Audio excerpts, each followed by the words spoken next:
CEO ng Milo na brand nagsalita na sa pagtanggal nito kay Carlos Yulo bilang isang brand ambassador. Hindi bilang isang gold medal o gymnastics ang pagkamit sa isang tagumpay o milyong-milyong pera kundi ang pagpapatawad at pagtanaw ng utang na loob at pagiging isang makatao.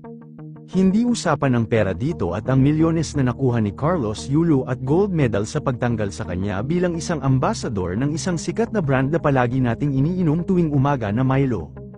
Ang Milo po ay official nang tinanggal bilang isang ambassador ng kanilang brand ang gymnastics champion two-time gold medal Olympics na si Carlos Yulo.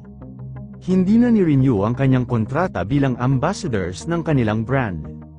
Pinalitan siya ni EJ Obiena na isang family-oriented at napaka-gentleman na bata.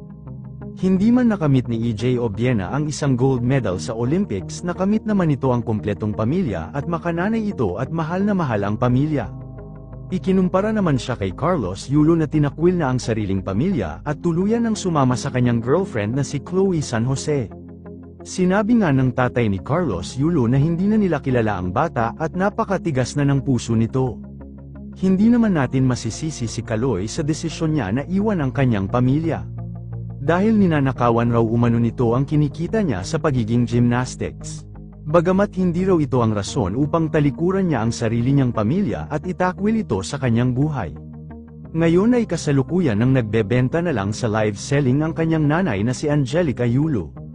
Nalulungkot nga ito dahil ang daming bogus buyer ang pinag-tripan lang siya sa live. Hiling niya na wag sana raw mag-mine kung hindi naman nila ito bibilhin dahil naghahanap buhay siya raw ng maayos. Ipinaliwanag din ni Doc Richard Mata ang dahilan kung bakit tinanggal bilang brand ambassador si Carlos Yulo ng Milo. Bakit hindi si Carlos Yulo? Netizens, nagtanong sa pagkilala ng Milo kay EJ Obiena.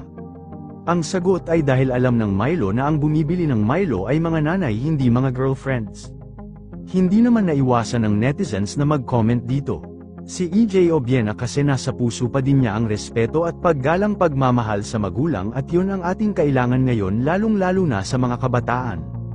Dapat pa ding manatili ang kulturang Pilipino sa ating mga puso dahil doon tayo hinahangaan lalong-lalo na ng mga taga-ibang bansa.